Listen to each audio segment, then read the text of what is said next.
2 years ago, I started a home bakery with zero experience starting a business and zero experience in the industry, thinking great pastries and hard work could buy me the freedom to eventually quit my job and open my own brick and mortar cafe. But behind the scenes, I made 6 mistakes that were quietly draining my money, time, and energy until it was no longer sustainable. So I closed it, and now I'm restarting in New York City with the lessons I learned the hard way. I'm sharing with you the mistakes, the numbers, and what I do differently, starting with the mistake that almost every home bakery owner makes and ending with the one that sealed the fate of my business. Mistake number 1 is pricing, and it may not be what you think. When I first started, I had done all the research that I could, and what I found is that you need to aim for a 15 to 30% COGS, which is cost of goods sold margin. So I took that into account. I factored in the ingredient costs, the labor costs, the packaging costs, and I thought I was doing everything right. But in the first year, I did multiple markets where I would sell between like 40 to 50 items and only come out with $30 to $100 in profit. But after my first year, I made this one change which instantly 1.5x the amount of revenue I got at markets without any change in the number of orders. And that is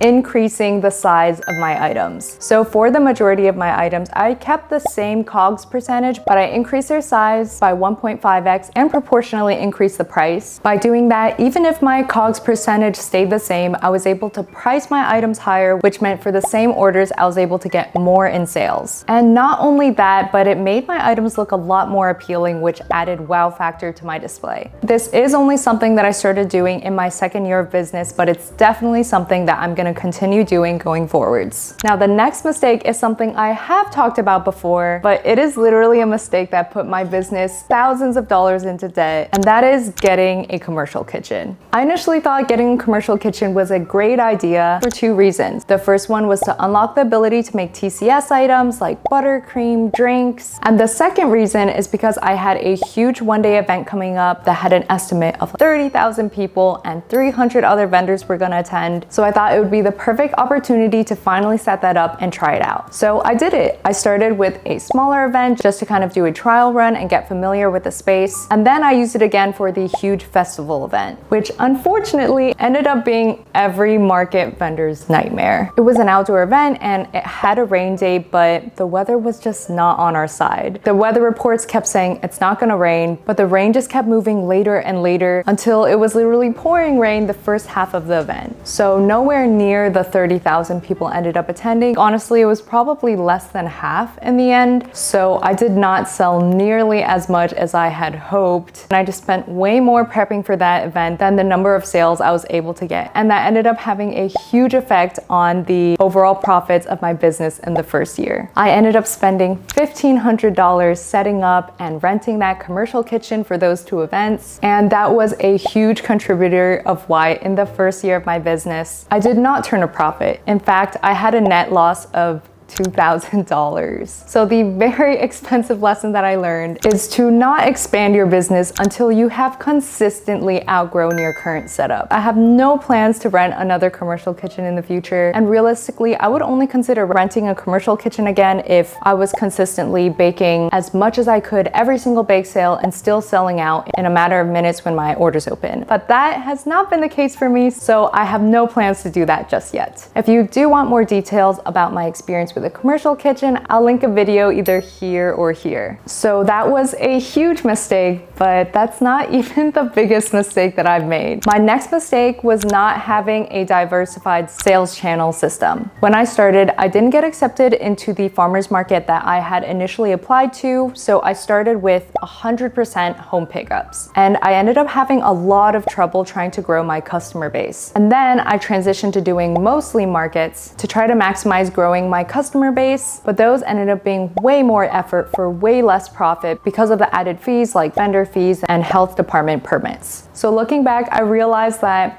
I was doing it wrong. The most sustainable way to grow my home bakery would have been to do a balance of both markets and home pickups. This creates a system where markets will gradually grow your home pickup customer base. And by doing a balance of both, you actually win by getting to gradually build your customer base while still giving yourself break periods where you don't have to put in as much effort and get more profits proportionally. So this time, I'm definitely gonna set up a system where I do a mix of home pickups, markets, and pop-ups. Now, the next next mistake is something that I thought I knew, but I wish someone would have warned me about the extent of it. And that is thinking you can earn a livable income solely from your home bakery. When I went into opening my home bakery business, I knew food and beverage is supposed to be more of a labor of love and not really a money-making kind of business. But I think from seeing all those success stories online of people making hundreds of thousands of dollars in sales from selling cookies from their home, I thought if I work hard, I really thought that I could at least get my business to a stage where I'd be able to make some sort of livable income, where I'm able to quit my job and pay rent with it, which would have been my definition of success. But in reality, so far I have already put in over $3,000 into the business and still not taken even a penny out. Because honestly, all of the profits of my business have to be reinvested back into the business. And that's because it's constantly needed pay like vendor fees, restocking on bulk ingredients and supplies, fixed costs. So in my personal experience, I've learned that it's unlikely for me to earn a livable income or even pay rent solely running a one-person home bakery. And I've come to that conclusion for two reasons. The first is because the cottage food permit restrictions in my state don't allow things like wholesale or shipping. So markets and local pickups and deliveries are really the only sales channels I have. And because I've just come to realize that home bakeries just have very limited opportunities to make sales. Compared to like a brick and mortar cafe or a brick and mortar bakery, they can make sales throughout the week. But for a home bakery, realistically, the majority of your sales are only gonna come on the weekend. Of course, this might differ from person to person. Say if your living expenses are super low, or if you're able to do wholesale or something to kind of get a fixed income each month, then maybe you might be able to make a livable income just from solely running a home bakery. But from my personal experience, I now see those videos of people making a livable income from home baking as being the exception and not the norm. Instead, however, I have learned that running a home bakery is actually a perfect low stakes opportunity. It's an opportunity to learn how to run, grow, and market a business. It's an opportunity to challenge yourself to bake creatively and at a larger volume. And it's an opportunity to meet other hardworking, inspiring, creative people that are in the same boat. So going forwards, that's what I'm expecting out of my home bakery. It's the perfect place to make mistakes that will save me time, energy, and money in the future when I finally open a brick and mortar cafe rather than a main source of income. The next mistake I made is something I did my best to avoid, but it was one of those things that you don't know until you know, which is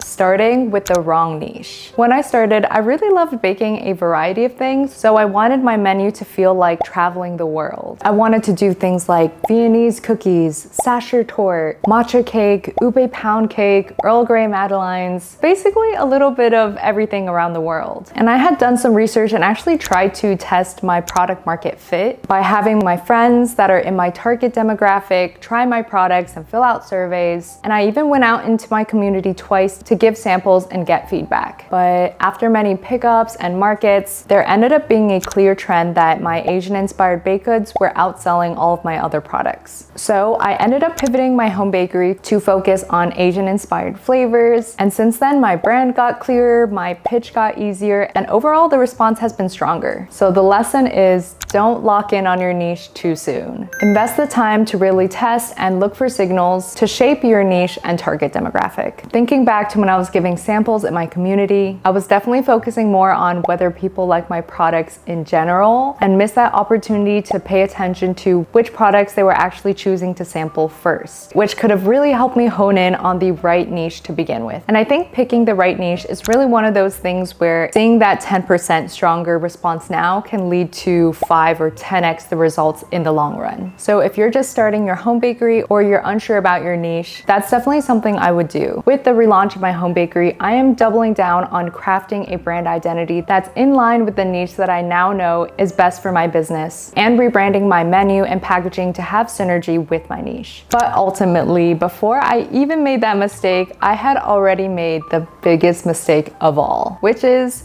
choosing the wrong location. I had actually started planning and recipe developing for my business a year before I actually opened it, back when we actually lived in a different part of Jersey. And at that time, my job, which was based in Manhattan, had started requiring us to go in 3 times a week. And I ended up choosing between New York City and Jersey City. With my initial niche of doing menus that felt like traveling the world, I thought I could make either work because my target demographic was just gonna be all food enthusiasts, working professionals. So of course I thought there must be plenty of working professionals in Jersey City. So I chose to move to Jersey City to prioritize the comfort of living outside of the city. But during my 2 years of business, I did get an application of authority for my LLC to sell in New York. So I did do a few markets in the city, and I saw that my business had way more traction at those markets in the city compared to in Jersey City. And I think it's not because there's none of my target demographic in Jersey City, but rather there's just